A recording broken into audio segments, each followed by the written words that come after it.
শারমিন নামের এক বিধবা মহিলা তার মেয়ে সানজিদাকে নিয়ে একটা ছোট্ট গ্রামে বসবাস করত। সানজিদা ছিল 7 বছরের ছোট্ট একটা মেয়ে। শারমিনের স্বামীর মৃত্যুর পরে সংসারের দায়িত্ব শারমিনের কাঁধে এসে পড়ে।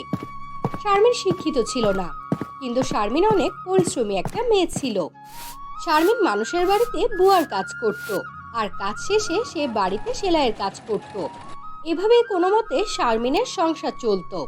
শারমিন তার মেয়ে সানজিদাকে অনেক ভালোবাসতো, কখনো সানজিদাকে বাবার অভাব বুঝতে দিত না। এভাবেই ওদের দিন কাটছিল। এরই ভিতরে সানজিদা বড় হয়ে গেল। সানজিদা এখন ক্লাস 8-এ পড়ে। শারমিন তার মেয়ে সানজিদাকে একটা সরকারি স্কুলে ভর্তি করিয়ে দিয়েছিল। ওই স্কুলের অধিকাংশ মেয়েরাই ছিল ধনী পরিবারের। সানজিদা তার ক্লাসের মেয়েদের দামি দামি জিনিসগুলো দেখে অনেক হিংসা করত। তার ইচ্ছা হতো এরকম জিনিসগুলো নিতে। সানজিদা তার ক্লাসের বান্ধবীদের কাছে যেটা দেখতো সেটা নেয়ার জন্য তার মা শারমিনের কাছে এসে বায়না ধরতো। প্রতিদিনের মতো সানজিদা স্কুল থেকে এসে তার মাকে বলল, মা, আমাকে তুমি অনেক সুন্দর একটা ঘড়ি কিনে দাও, গোল্ডেন কালারের এবং ব্র্যান্ডের ঘড়ি। ঘড়ি? হ্যাঁ মা, ঘড়ি আমার ক্লাসের সব মেয়েরা পরে, অনেক সুন্দর সুন্দর দামি ঘড়ি পরে আসে। ঠিক আছে আমার মেয়ে, আমি মাটির ব্যাংকে কিছু টাকা জমিয়েছিলাম, সেই ব্যাংক ভেঙে তোমাকে সেই টাকাগুলো দিয়ে ঘড়ি কিনে দিব। এই কথা বলার পর শারমিন তার মাটির ব্যাংক ভেঙে কিছু টাকা এনে তার মেয়ে সানজিদার হাতে তুলে দেয়। সানজিদা তার মায়ের কাছ থেকে টাকাটা নিয়ে বাজারে গিয়ে একটি ঘড়ি কিনে নিয়ে আসে এবং সে অনেক খুশি হয়। পরের দিন সানজিদা যখন সেই দামি ঘড়ি পরে স্কুলে যায়, স্কুলে যাওয়ার পর তাকে দেখে তার ক্লাসের সব বান্ধবীরা হাসাহাসি করতে থাকে এবং বলে, হা হা হা, এই তোরা দেখেছিস ফকিনের বাচ্চা একটা দামি ঘড়ি কিনে এনে আমাদের টক্কর দিতে চাচ্ছে। রে, ঘড়িটা তো অনেক দামি, কিন্তু তোর জামা স্যান্ডেল তো ছিঁড়ে গিয়েছে। অনেক বছর হয়ে গেল এই একই জামা স্যান্ডেল পরে আসিস, এগুলো চেঞ্জ করিস না কেন? আরে তোরা কি বলিস, ওর মাঝে বাড়িতে কাজ করে, সেই বাড়ি থেকে চেয়ে কিংবা ধার করে ওর জন্য এই ঘড়িটা এনে দিয়েছে। জামা স্যান্ডেল কিভাবে কিনে দিবে? হা হা হা। চুপ করো তোমরা, অনেক বলেছো। আমি গরিব বলে তোমরা আমাকে কিছুই মনে করো না। তোমরা বড়লোক বলে তোমাদের অনেক দেমাক, তাই না? কি করেছি আমি? গরিব তো আল্লাহ বানিয়েছে, এতে আমার কি দোষ? গরিব হয়েও এত বড় বড় কথা। ঠিক আছে, এই যে সামনে নিউ ইয়ার আসছে না, এই নিউ ইয়ারে তুমি নতুন জামা ও দামি স্যান্ডেল পরে আসবে।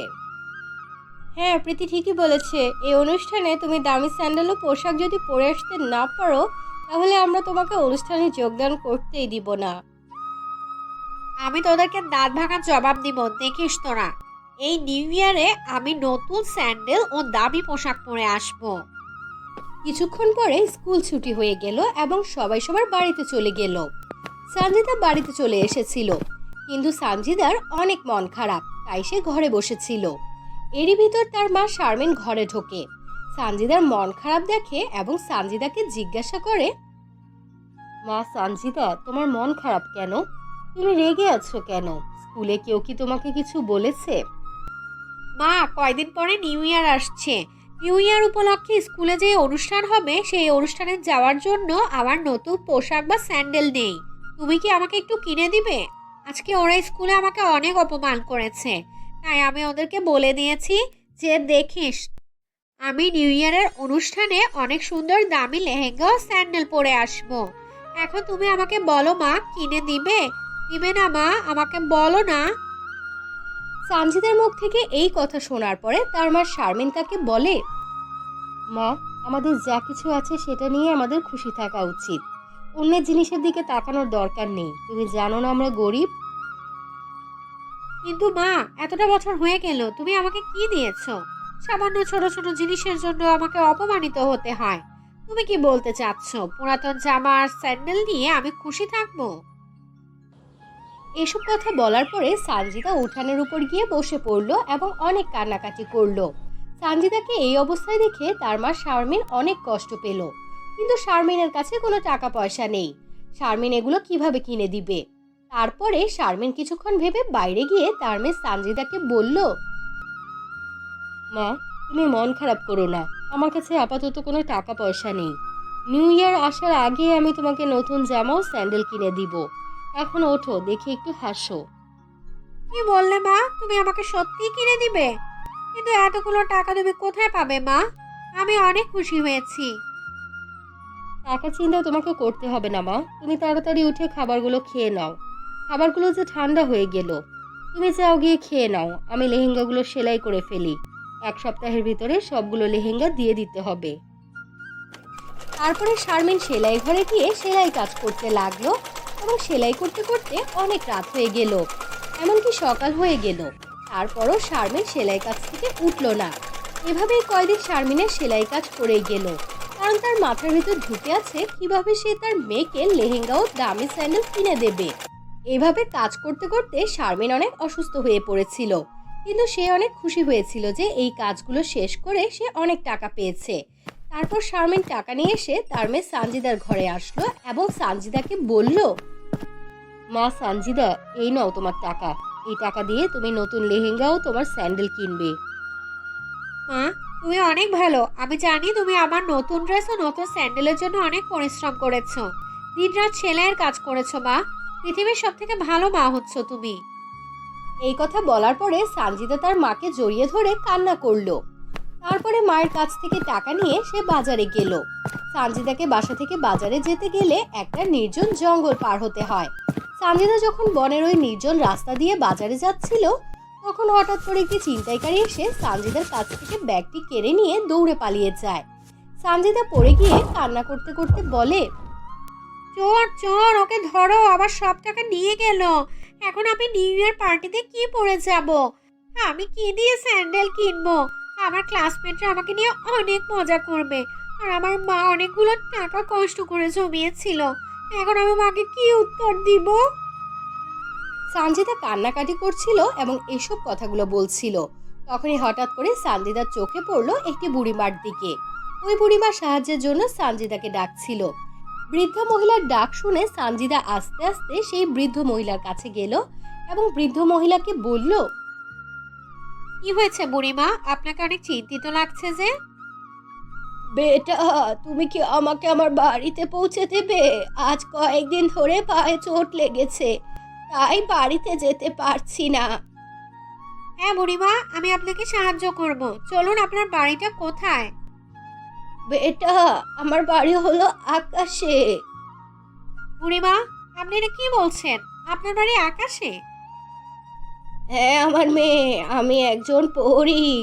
একজন জাদুকর আমাকে ধোকা দিয়ে বুড়ি বানিয়ে রেখেছে।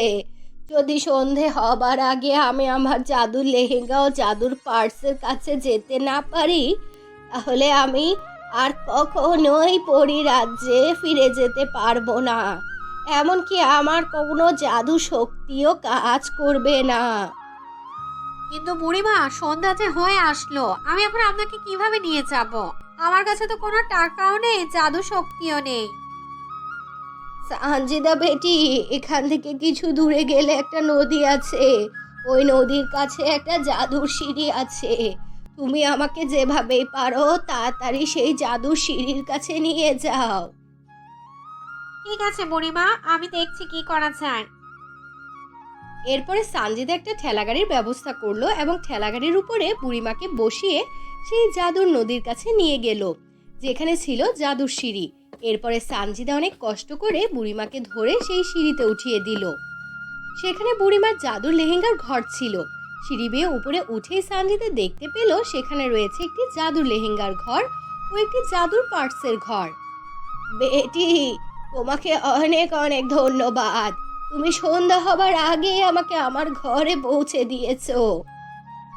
এরপর বুড়িমা যখন সে তার জাদুর লেহেঙ্গা ও পার্সের ঘরে পা রাখলো, তখনই সে সুন্দর একটি পরীতে রূপান্তরিত হয়ে গেল।